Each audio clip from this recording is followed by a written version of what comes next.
This is how you 3D print a three-dimensional photo, and I'm so excited to tell you about this crazy process that I've been digging into. We're going to talk about what even is a three-dimensional photo, how could you possibly print it, and at the end of this video, I'll show you how I started to try to print four-dimensional photos in 3D, and I'd love your thoughts on where you think this project should go next. But let's start with why. I love the physical world. It's so detailed and rich, and there's so much stuff everywhere, and everything has texture, and you can touch it, and you can pick it up.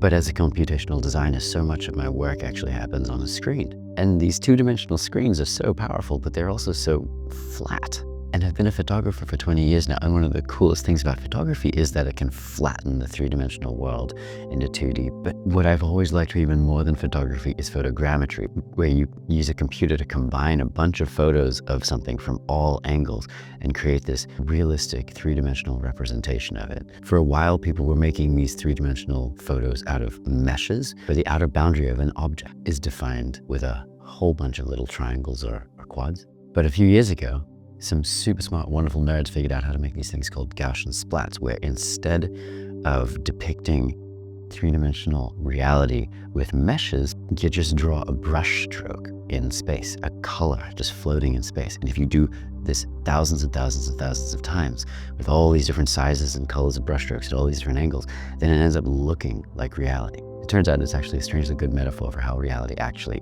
is. It's permeable. There aren't actually firm boundaries between things. Like in real life, boundaries are a little blurry, which I discussed in my project called New Mirror, linked below. And the thing I love about splats is they show this blurriness perfectly. The only problem with splats is that they're locked in these 2D screens. They're a purely digital format where these floating blobs of color are displayed in pixels. And what that means is there's something between you and this representation of 3D reality. You have to use your mouse or your finger to zoom in and rotate around them. But what if these 3D photos were 3D objects that you could hold? What if splats were somehow physical, tangible objects, and then this incredible way of recording three-dimensional reality would once again be a part of three-dimensional reality? You could hold a moment in time. So that's the why I started down this crazy path. The next question is how. Splats are usually in color because photos are usually in color. But to make things simple, I decided to print them in black and white on a special resin printer that can embed different kinds of resin inside of each other. Now, there's a funny little metaphor here. In a 2D black and white photo, the white represents places where there was lots of light in the scene, and the black represents places where there was no light or it was dark. But in 3D, printing black and white would kind of just end up giving you an opaque cube. So I thought maybe the 3D version of a black and white photo is actually clear and opaque. So my first step was capturing an actual splat. I used Polycam, but there are a bunch of free apps that do it. Scaniverse and Luma are two others. These programs combine a bunch of different photos of the same scene, and then they use an algorithm to paint a blob in the air wherever that algorithm guesses that there was an actual thing there. I'm honestly stunned at how good these Gaussian splat algorithms have gotten, and how you can't even see the individual blobs until you zoom super far in. And these blobs are called Gaussians. Before we go any further, it might make sense to say, what is a Gaussian? What is a three-dimensional Gaussian? It's basically a normal curve in 3D. What's a normal curve? A normal curve is the shape of the line you get when you count up a bunch of things, like the height of every person in a random group of people, or the test scores of a bunch of students. So we take that normal curve and we spin it around one axis in 360 degrees, and that makes a 3D Gaussian. But I'm gonna keep calling them blobs because I think computers are a lot less scary when we use smaller words. And as someone who has been scared of computers for most of my life, I'm fighting this crusade to have computers be less scary because they're such a wonderful, joyful way of creating stuff. The splats are stored in a PLY file. So the second step is reading that file. All file formats used to be pretty mysterious to me. They're like a black box, but it turns out file formats were designed by people, and most of them make some amount of sense if you just dig into them. The only problem is that Polycam compresses its splats into what's called binary format in order to save space, which makes a ton of sense, but it means it's really hard for us to figure out how they work. So first I had to figure out how to turn this binary machine language back into human-readable language called ASCII. I co-wrote a short Python script with GPT to help turn the splat files into something that I could read. And you can try this binary to ASCII file converter yourself. There's a link to it in the comments. GPT was really helpful here because I didn't know what the exact syntax should be or how to link up a .bat file to run the Python code, but I knew how I wanted to design this little tiny piece of software, and I was able to take that skeleton that GPT gave me and flesh it out myself and make it work exactly how I wanted. So the third step, now that we could read the file, was figuring out how does it store information. It looked like there was a header section that would tell you the labels of what it was storing, like each blob's location or its scale. And then there was a huge list of data for each of those values for each blob, like an XYZ location. It's got to be a certain size. Maybe it's long and skinny, or maybe it's flat and squished. And each blob also has color and opacity and a bunch of other values related to how it looks from different angles. We probably don't need most of those just to print these 3D photos in a single color. So now we could read our splat. Time to do it computationally. The fourth step was creating a script inside of Grasshopper or Rhino to interpret all the information about each blob and store it in a list. While I was building this, I also made a feature that lets me only display a random subset of the blobs, because my computer would melt if I tried to process all 100,000 blobs simultaneously, especially before the code is working quite right. I put a little slider in because I knew that way I could just crank up the resolution once the code's all working smoothly. And lastly, these splats can be stored anywhere in 3D space, but we want ours to appear right in the center of our screen, not like way out in Australia. So I made the code loop through the whole splat automatically, looking at every single blob and then offsetting each blob's location by the average distance from the origin, which is the center of the screen. So this is really cool. Now we had a ton of points all organized around 0, 0, 0, and we could make them as big or as small as we need, so that we can easily see what's going on. Awesome. The fifth step was turning each of these points into actual blobs, into 3D blobs. The tricky thing was figuring out what shape should these blobs have. First, I drew an actual Gaussian curve by lofting a polynomial curve, and then I turned that into a mesh, because that's technically what a Gaussian might look like if you drew a line of best fit through its blurry cloud. But it looked weirdly pointy, and when I zoomed into my splats, it seemed like an actual Gaussian in these digital splats. It looks more like an ellipse that's been stretched out and squashed flat. So there were a couple of challenges here. Like, some amount of transparency was probably important so that we could mimic the blurriness of real Gaussian blobs, which don't have a firm outline. I didn't have a good way to guess, by looking at these drawings in Rhino on a computer screen, what it would look like when it's actually printed in resin in a semi-transparent material that's 1/10 of a millimeter thick. But then the second challenge was computation.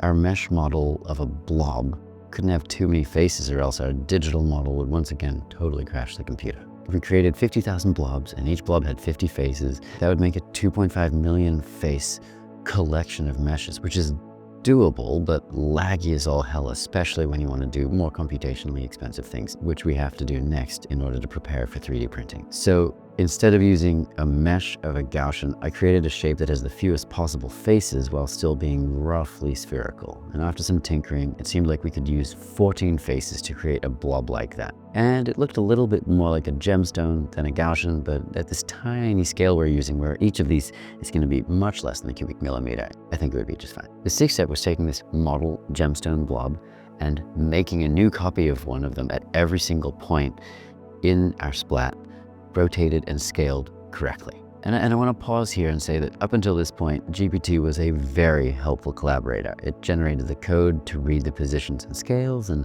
make blob meshes and then put them there. But for some reason, they looked all wrong. They were too long or thin, or they were rotated the same direction. Something was just like totally off. And GPT had absolutely no idea what was going wrong. Creative coding has been completely unlocked by LLMs, but there reaches this point like every time where they just like hit a wall and can't figure out what's going wrong. And it's kind of up to you to use your noodle and think, oh, okay, I actually have to dig into this myself. So I dug up the original paper that was published on Gaussian Splats, and it was like full of crazy, complicated covariance mathematics that I have no idea about. But my code was reading the wrong column of data for scale and rotation, and then all the math got screwed. It's as if you have a table of your friends' names and ages and phone numbers, but you're reading the phone number column as if it's their age, and vice versa. So all of a sudden you think they're hundreds of millions of years old and their phone number is 29. That's what the code I was getting from GPT was doing. And when I went in and manually interpreted each column correctly, all of a sudden my blobs appeared in the right place and it was beautiful. The 7th step was creating some simple tools to help clean my splat up. Many blobs in a real digital splat are technically 3D, but really one of their dimensions is almost 0. In a computer, this lets it only appear as more of a 2D brushstroke. But in a 3D model, if the blob is super skinny, then the material I'm printing it with will be too thin to see. So I coded a way to thicken each blob's thinnest dimension. And after trying this a handful of times, I was like, ooh, we could make this even easier. So I'd automatically make a bounding box, the cube, that would go around the splat. And it's not exactly a cube, it's a rectangular prism. And now all the Grasshopper scripts done, it was time to bake out our splat and prepare it for printing. So first, we need to shrink wrap all of these blobbed meshes to make a single mesh with no overlapping blobs. Because, many of the blobs are overlapping each other. That's how a digital splat works. But in order to 3D print things, you can only put tiny microscopic dot of resin in one place at a time. The next step was to reduce the mesh back down to 200,000 faces so that we could do the final step without crashing the computer. The final step was subtracting our blob mesh from the box mesh. And then you end up sending these 2 files to the printer. The 3D model of the clear, which exactly is the inverse of the 3D model of the colorful resin. And an hour later, we had our prints back, which I'm calling splat cubes, and they're awesome. But one thing you'll notice is that they totally need polishing. There's one face of them that's clear-ish, but then all the other sides have these kind of artifacts from the layered resin curing process. And polishing was by far the most manual part of this whole project. Maybe at some point I'll create a machine to do the polishing automatically, because that's almost 1,500 arm movements per splat cube. And at this point, I could have called it. I could have ended the project here, because it was really fun to take a splat in real life, put it through my pipeline in a few minutes, and print it out and get to hold this moment of time in my hands in 3D, not looking at a screen. But I had this crazy thought. We're turning a 3D moment into a 3D object. But what if we turn a 4D moment into a 3D object by adding time? If splats are basically just 3D photos, could we take long exposure photos and turn those into 3D long exposure splats? And then could we 3D print those? My friend Edmund Fraser, I think, invented long exposure splats. And so I wanted to give it a go, but I had no idea if they'd be 3D printable. I grabbed 10 cameras, 9 of which actually worked, and I arranged them on a shelf. And then I set them all to take a 30-second photo, during which I shone a light on my partner as she moved around. Fully half of these failed. There's a whole workflow here that I can make a whole other video about. So if you're curious about how to capture long exposure splats, let me know in the comments and I'll put another video together about that. Now the funny thing here is that the digital long exposure splats that have time baked into them turned out beautiful, but they were noisy. There were lots of blobs that shouldn't be there. And I think this is because I only had access to 9 cameras, so I couldn't take photos of our subject from all angles. I had to capture her from just head on. And that meant that when I brought these 4D splats into Grasshopper, the forms they made were basically unrecognizable as humans. I also think that color information is really important for long exposure splats, and this is something that I want to experiment with next. But in the meantime, I actually do love the look of these. This one in particular looks like a really beautiful cloud, which is even more wild when I think about the fact that it's created from my partner and I. So that's how you 3D print a 3D photograph. All the code is linked below. I'd love to see if you give it a try. Hit me up if you run into any issues. And most importantly, show me what you make. The last thing I'll say is, this isn't new. I mean, I'm not aware of anyone who's tried to 3D print Gaussian splats before, but since humanity has existed, we've been trying to record our rich, vibrant world and represent it from many angles at once. When I showed the designer Alan Sayegh these splats, he showed me a paper he wrote 20 years ago using motion capture and wood CNC to try to record time 3-dimensionally. And we laughed at how 100 years ago the cubists were using their own medium of paint and canvases to basically do something similar in their own way. It's wild to stand in this lineage of humans trying to make sense and art out of reality. We're all just trying to take this precious moment right now and hold it in our hands.